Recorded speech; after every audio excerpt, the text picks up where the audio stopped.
فإياك أن تحرم الورود على هذا الحوض.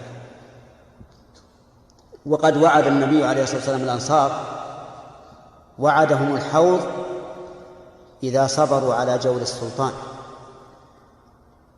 فقال: إنكم ستلقون بعدي أثرة، أي استئثارا عليكم، فاصبروا حتى تلقوني على الحوض.